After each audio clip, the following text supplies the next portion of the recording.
Es una galería nocturna digo, tenía yo comprometido a hacer hace ya bastante tiempo. Así que vamos a nuestra maravillosa y esplendorosa galería nocturna.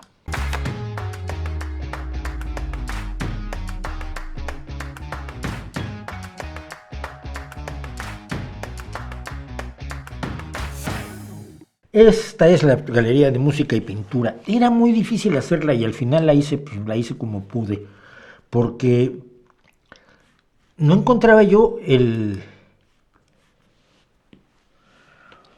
hilo más que el hilo que a mí me gusta mucho la música, me gusta mucho la pintura y me encanta cómo muchos pintores han representado la música y cómo casi todos los pintores han pintado músicos, como que, y lo vamos a ver con algunas frases de Van Gogh, como que el que tiene la cultura visual tiene una inmensa pasión musical, cosa que por otro lado puedo decir de todo el mundo, pero si me pongo a pensar en escritores, todos los escritores hemos escrito sobre música, yo he escrito muchísimo sobre rock, tengo un poemario que se llama Música para tus ojos, disco para el renacimiento del rock, y un poco pomposo, como todo poeta adolescente tiene que ser, un poeta joven. Tengo una novela sobre un grupo de rock, una novela policíaca, un grupo de rock resuelve un asesinato. Tengo un cuento que me gusta mucho, de los que más me gusta que he escrito, sobre una bailarina en el ciberespacio. Los escritores escriben sobre música y los pintores pintan sobre música porque pues, la música tiene un atractivo fundamental. Somos también el único ser que hace música. Sí, ya sé que los pajaritos hacen cosas muy musicales y que los ballenas hacen cosas muy musicales, pero no es lo mismo que escribir something o que escribir, no sé, cualquier canción que a ustedes les guste, Smoke on the Water o pensando en Dover, que últimamente he estado volviendo a oír mucho a Dover, me encanta el grupo Devil Said to Me, ¿no? Entonces, bueno, el caso es que pues, los pintores pintan música y yo quería hablar un poco de eso y empezamos con esto. Están bailando, están tocando una cosa como un arco, como una cosa con cuerdas allá abajo, abajo a la izquierda en el primer cuadro, o no. Parece que están bailando, ¿no? Pero igual no. Igual los de arriba están más en la cacería, pero igual están tocando un instrumento. No queda muy claro. Esto es un antiguo dibujo rupestre de las cuevas de Pachmari en la India. Ya un poco más adelante sí tenemos la plena certeza que estamos hablando de música, como este maravilloso intérprete de la lira de la ciudad de Ur en Mesopotamia. O esta mujer que toca el tampura. Y a mí me gusta mucho que ella toque el tampura porque existe el tambura. En Georgia, un instrumento de 3 cuerdas que usa mi grupo favorito, Trío Mandili, mi grupo favorito de folclore georgiano y el único grupo que conozco de folclore georgiano, pero me encanta cómo suenan. Tocan el panduri y del tampura al panduri, pues lo que hay es lo que hay de aguacatl a abocado, ¿no? Simplemente este teléfono descompuesto que se va haciendo aguacate, abacate, abocat, aguacat, aguacate, abocate, abocat, abocado. Y entonces de aguacate llegas a abocado, como le dicen en Francia y en Estados Unidos. Y lo mismo con los instrumentos. Pero en la Edad Media les dio por pintar un montonal de músicos y todos esto creo que no es de la Edad Media, y lo creo porque las guitarras me parecen muy modernas. Pero no sé de dónde saqué pero me parece así como los Beatles y Queen hacen un homenaje a Rush. En la Edad Media se pintó muchísima música, pero sobre todo música sacra, porque la música era fundamentalmente sacra y los trovadores y ministriles pues eran menos, y además llegaban menos a ojos de los pintores, pero hay uno en concreto que fue músico de la corte de Enrique VIII, pero de Francia, que que yo adoro, es uno de los compositores que más adoro, pero no en la parte donde hizo música sacra, sino en la parte profana, que es Guillaume de Machaut. Y en el Château de Vincennes, el pequeño castillo este que era de los reyes de Francia, luego fue prisión del Marqués de Sade, pero arriba está el lugar donde Guillaume de Machaut le iba a cantar al rey. Pero Guillaume de Machaut, que es el señor que está arriba a la derecha, al que están viendo reyes y dos damas de compañía, lo están viendo con un rey, una reina, un sacerdote y dos damas de compañía, lo están viendo con amor a Guillaume de Machaut.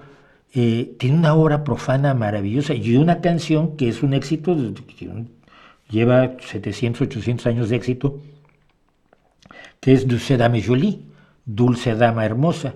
Dulce Dame Jolie. Uy, no me va a cantar. Entonces yo soy fan de Machaut y me encanta que además se haya hecho por lo menos este que parece ser un retrato efectivamente de Guillaume de Machaut. En la Edad Media, por supuesto, el que no sé por qué pone instrumentos en sus músicas, en sus cuadros del infierno, el Bosco, pero aquí lo tienen, esta es una especie de gaita también con algo un poco escrotal, un poco raro, pero que nos muestra que la música es parte del infierno. A lo mejor se pensaba que era totalmente infernal, porque si ustedes se fijan bien, en esta parte del Jardín de las Delicias tiene una especie de clarinete, quizás una chirimía, tiene un tambor abajo de la chirimía, junto está una especie de zanfona, que es un instrumento que a mí me encanta, y luego del otro lado una mezcla extraña entre mandolina o bandurria y arpa, donde está semicrucificado un ciudadano ahí en el arpa, como si fuera el mal la música, ¿no? Pero todos modos la pinta con entusiasmo. El Bosco, yo, como todo el mundo sabe, no todo el mundo, pero quien me conoce sabe, cuando voy a Madrid trato siempre de pasar por el Museo del Prado y estar un rato frente al Jardín de las Delicias a ver si algún día me lo aprendo de memoria. Pero hay algo, esto que oculté rápidamente, y que es esto. Abajo de la bandurria está un ciudadano aplastado por dicha bandurria, en cuyo trasero hay una pieza musical. Y esa pieza musical fue descifrada por una estudiante estadounidense, no me acuerdo su nombre ahora, fíjate qué pena, que ella se dio cuenta que estaba y transcribió del método medieval de notación musical a un medio moderno y nos interpretó la música del culo de El Bosco. Y yo decidí que de todas las versiones que me he encontrado, me gustaba que oyeran esta, de 30 segundos, porque es la canción del culo tocada en una zanfona muy primitiva. El sonido es horroroso, pero por otro lado no se podía esperar más de la música del infierno. Y además nos dice qué fue lo que escribió musicalmente El Bosco en el trasero de este pobre condenado al infierno.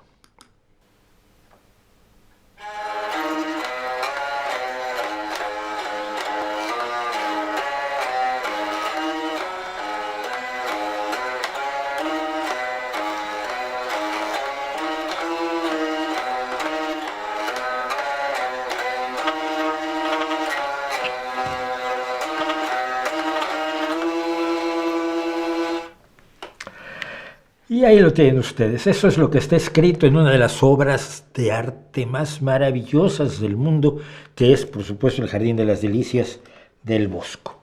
Siguiendo, para no perder mucho tiempo, esto es un concierto pintado por Caravaggio, donde está el uso del claroscuro que caracteriza a Caravaggio, que a mí me encanta, porque yo siempre busqué en la fotografía reproducir, rescatar, encontrarme con la luz maravillosa de Caravaggio, la oscuridad y la luz en el mismo cuadro, en la misma fotografía. Pero no es el único, fíjense, Yo vi este cuadro muchas veces y probablemente ustedes lo han visto muchas veces porque es de los pocos cuadros al óleo de Leonardo da Vinci. Leonardo da Vinci no dejó una obra muy abundante, no pintaba mucho y cuando pintó con un sistema nuevo la última cena, pues está absolutamente destruida, ¿no? Pero yo no me había dado cuenta que ese señor era músico hasta que lo vi el otro día. Efectivamente lo que sostiene este joven en su mano es una partitura y por lo tanto esto es un retrato de un joven músico a cargo de Leonardo da Vinci, que junto con La Dama del Armiño son sus dos cuadros que más me gustan, por cierto. Velázquez no dejó de pintar a tres músicos y siempre es bueno señalar que Velázquez pintó también músicos, pero cuando entramos en el terreno de los grandes maestros holandeses yo me derrito. Me derrito porque que parece por lo visto una especie de bufón o de comediante laudero de Frans Hals, me parece extraordinario, sobre todo por la mirada. Tiene una sonrisa maléfica, una sonrisa traviesa, pero sobre todo a quién está mirando y a quién le está sonriendo. Allá arriba, a la derecha, pues es siempre una de las preguntas, de esas bellas preguntas que nos hace hacernos el arte. De los grandes maestros vamos a ver tres obras de Gerrit von Honthorst, porque soy fan de Gerrit von Honthorst y voy a explicarles por qué. Por ejemplo, las proporciones de este cuadro están totalmente mal. El violín es minúsculo, el violín es diminuto.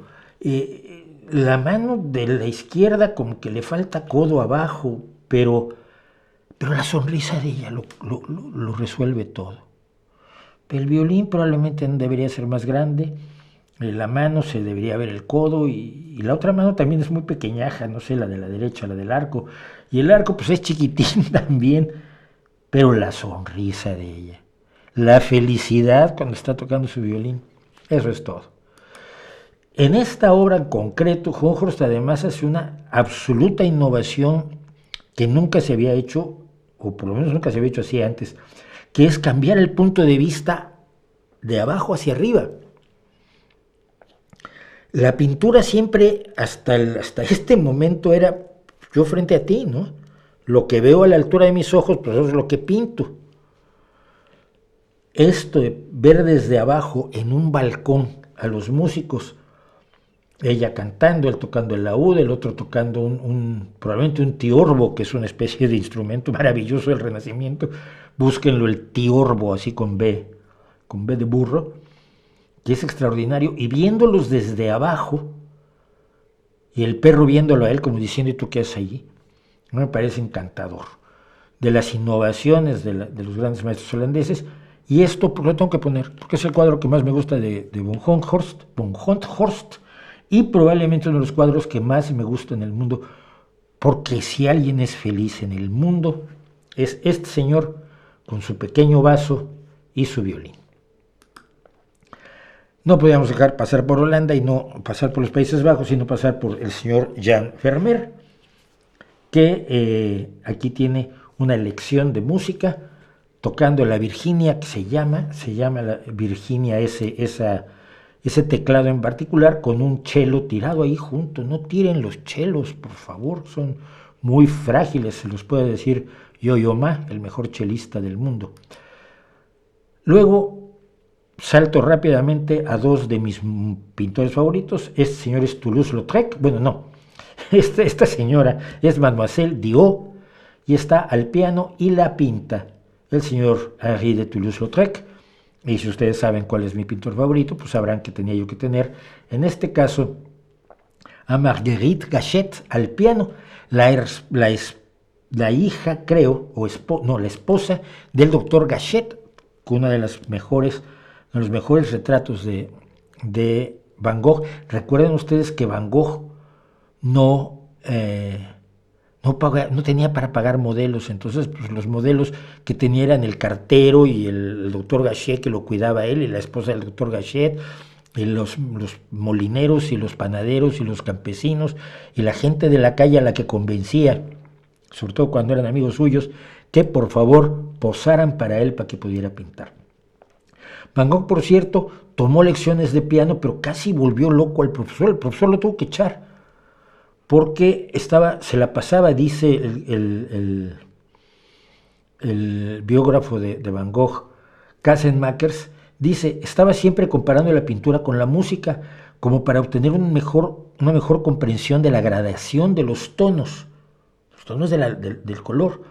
Se la pasaba comparando las notas del piano con el azul de Prusia y el verde oscuro o el ocre oscuro y el cadmio brillante. Y dijo alguna vez de las miles de cosas maravillosas que le escribió a Theo, que Vincent Van Gogh le escribió a Theo, su hermano, en septiembre del 88, de nuevo estoy como estaba en Newben, cuando intenté aprender música. Incluso entonces, tan fuerte he sentido la conexión que hay entre nuestro color y la música de Wagner. Era un gran aficionado a Wagner. Y dice, y en una pintura me gustaría decir algo que consuele, como lo hace una pieza musical. Ese era, pues, Van Gogh.